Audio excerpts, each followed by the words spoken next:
हमरा ऐसा काम करे के बा न कि कामो हो जाए कोई जनबो मत करे। अंगनमा में देखी कोनो बाणी से ना न पहले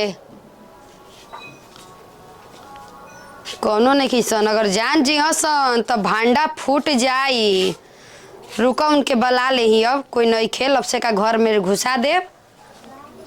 चलो चलो घरवा में जल्दी ना तो घरी कोनो नहीं किसन देख ली हसन तो हल्ला करे लगी हसन। हे घर में हाँ ये चलो चलो जल्दी कोई नहीं क्यों हो चलो चलो जल्दी चलो चलो। आई हो दादा इके कामना के घर में घुसा देलस। ओय हो रंजी क्या करते हो सने दादा हमारे एगो भाई बा ना वो एकदम भेड़ुआ बा कहेला कि हम मेहरानू कितना अच्छा या कुछ करबे ना करले। आई हो बाप जा ऐसा तार मेहरानू करी कि तारी इज्जत सफल उठा दी कर जाता है ना का करो तड़ा जा। हरी दुनिया में डोरी खाली दुई एगो नाम से एगो चौ आए हम अपन मेहर के का सिखले बड़ा का रे का बोल का सिखले बड़ा बतावा ना। हम का सिखले कुछ नहीं के सिखले। अब इज्जत बचौलो नहीं खे घर के एकदम ऐसा बना दिल वैसन का बता का हम बताई का हो गइल बारे हो गया कहां काइल बटे घर में घुसले रही बतावा तो। ओए फू तो हरी दादी मोरू कौन हरे क्या कौन है तू ही ना कहला खा मेहरानू में कोई ना मिली तू का करतरी घर में तोरा बोले के ना रे बोला हनी हमें के डांट के भगा देल है तो तोरा के हां आज तक करी दादी मोरो को छोड़ब ना आज एकरा के मुआ के छोड़ब बहुत सार के मुआई चल तो बढ़िया से गिन लेलू ना बढ़िया से मिला ले बढ़िया से का हो शरम है ना ई रहे तू रहे तोर कैसे हिम्मत भइल है हमारा घर में घुसे के ई पहले बताओ हैं तू हमारा घर में घुसबा हमारा अरे पगलाई लो घुसबे रे आज के बाद फिर घुसबे कहीं के चाप दे मुंह जइबो मारो काहे घुसले हरे हैं आ तू घर में घुसावता मारो हम तोरा खराब लगत तोड़ दे तार जौन हम तोरा खराब लगत नहीं यार मार तड़ाक से का जौन हेता ना नीमन बानी तब हर दूसरा के घर में घुसले बारी तार बता रो मंडी नहीं के बुया तारा नट्टिन राम हमरा चिन्हत के नहीं चिन्हत तू चिन्ह तो बानी त मरले काहे ना मारब तोहर मेरे से घर में घुसबो इतना तार हिम्मत हो गइल ई बतिया सार तू ही ना कहले रहे का कहले रही घर में घुसिया इन बिया पगले ठेकदम हाफट दिमाग के कहले रहे ना कि ऐसा काम करे के बाकी केहू के जानकारी मत होखे बोल तो तू है गमछवा खोला तो तनी हे तार हे दिमाग बनाइल बा ई बात बता कि तू हाँ। एक नाई पर चढ़ेले कि ससुर दू गो नाई पर चढ़ेले एगो पर हां तुम्हारे आगे पीछे दोनों चलेले ना कब आगे कब पीछे कब आगे कब पीछे की सीधा चलेले आगे में चलेले हाँ। पीछे में केहू चलेला ना हमारा से ही बतिया तू ही न कले रहे कि जितना पैसा बा चुपके से दे दिहो घर में केहू के जानकारी मत होखे अगर हम आंगना में दी तो तोर मोर भाई भाव भतीजा सब देख ली तो भांडा फूट जाई कि तू कितना पैसा कमा तरी हाँ तेरी के रे ससुर हमार लोला हाँ, हाँ। चलो सही कहत रहे हम कहले रही नेकी के काम करके मार भी खाए के जैसन बहिन वैसन भाई अपने बड़ा चुप तो ने भेजल मार त सटा सटा हाथ उठा के अपन माई के सुंगे ए भैया जा ए एकदम भैया गलती गलती आज के बाद नु ससुर कहीं का पूरा गांव जवार के जना के दे बुझ ले तू ना हो ए भैया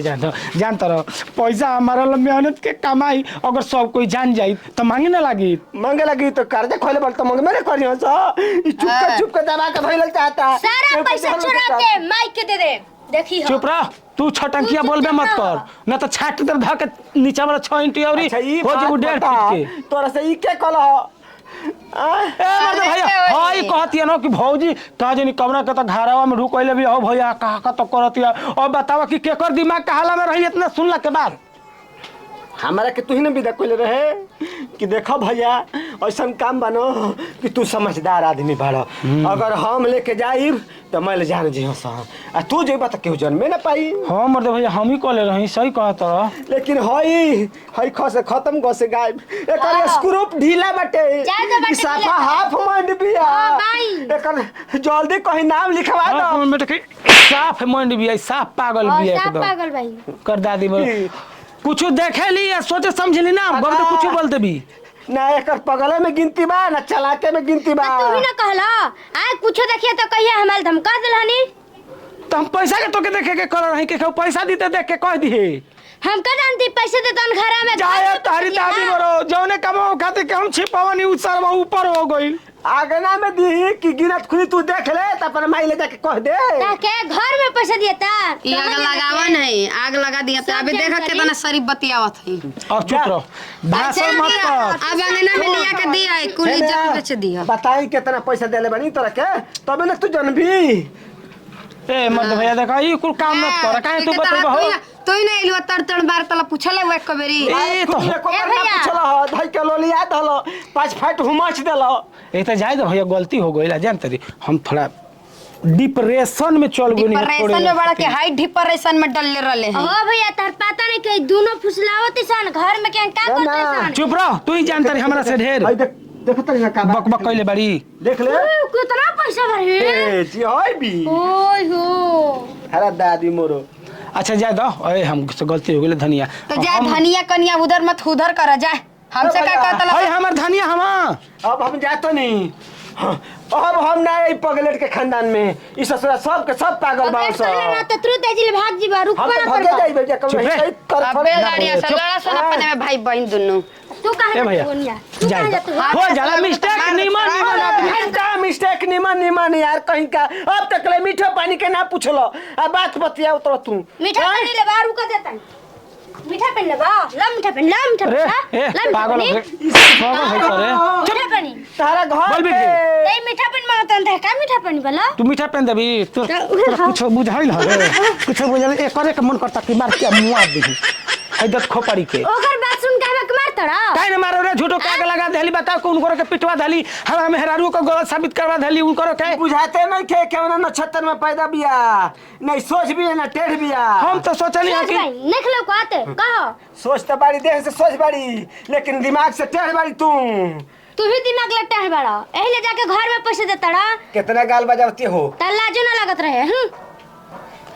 तो कहां दी हो अगर हम पैसा दी हां कि मैं एही ले ठीक जान बा जा, जा जा विदा करा जा जा हो घर हम पैसा तो का हमर मेहरारू जाई क्या कहते रे क्या कहते ये हमर मेहरारू अरे बोल ना का कर हवा मेहरानू जाई अरे हम जाता नहीं तुम लोग समझा पैसा लेवे कन बा तोरा काला सगरा में दियाई ए भैया फिर कहियो काम लगी तो इहो हो आई हो ई सफाई जति गवा देलो ने बाबू कहतन कि और घर में जाके पैसे दी कोई घर में आतक ले पैसा देल बलिया जाके हो आगना में देवेला रोड पर और रोड पर देबेला आगना में देबेला घर में ना देबेला रोड पर जो सक मोय तहर बाबू आ दादा के लूट के लेके चल जा सा लखा जान पागल होई ना उहे घर में पैसा दी आ तोरे लेखा जौन पागल रही न उ रोड पर पैसा ली कि तू झपड़ मरिया से हेनिया ले आ दू झपड़ हेनिया ले लेके चल दिया से होने कौन मारी हो धोखे से हाइते भभर दे माथवा जो तू खाली लड़ही में न परसर में लड़े के सिवा तो के आवेला कारे ऐसे नहीं आग लगा देनी ला घर पे भेज दे बहरे आ गए कमा उमा के दे ले नहीं खुहाला के तू जो अपन काम कर जो भाग बाप जाते जा छुछुन्नर कहीं के अरे पागल कबार दे धके झोटा वटवा बहिन बाड़ी तो बहिन नहीं रहो नहीं के बोल तो ढेर कपार पर मत चौक धनिया काहे हमके कहथुआ हो सुना पैसा बढ़िया से गिन ले दी ना कम नहीं खे ना उ कम दी हां उनके पीठ पट दला हैं ए तो पगली जानता ही वही सर बातें कह दिल ने हमारा से कि अब सोच ले कि अब दिमाग एजा ना रहल हो पहुँच रहा कलकत्ता कलकत्ता पहुंच रहल तोहरे दिमाग पहुंचत अब यही सब देखनी है ना घर में से निकल तो एकदम और हमार दिमाग एकदम डिप्रेशन में चल गई हो कहनी कि आज हनी के ना छोड़ब लेकिन हम का जन कि पैसा देवे गई रहो ना हम जल रहती तो तूने भेजल रहल वो अपने से रहल बेचारा ना रे पगली हम ही भेजले रही तो उसे पूछे के ना रहल कि कैसन आदमी रहल कैसन रंग रूप रहल उ कहती है कि हम देखनी हाँ ऐस वैस करता तो हम का करी? उड़लिया केन कहाँ लुकाई रलिया उड़लिया अंगना में पूछिए तो तनी ओकरा ले। तो उ देखलस ना हियो तो हमरा से कहलस कैसे हियो? आवाज सुनले हुई तो धुआं पे जाके कहले हुई। अच्छा जाय दे, केहू तेरे कहलस ना तो जाय दे, उतना बात के टेंशन ना लेहल जाला, मिस्टेक केहू से हो जाला। आ सुना, पैसा के बढ़िया से बक्सा में रख दीह, ठीक ना? हाँ चला जा सनका भाई या बहन कुल बाला जा, समझ गई नहीं। तो दादी मोर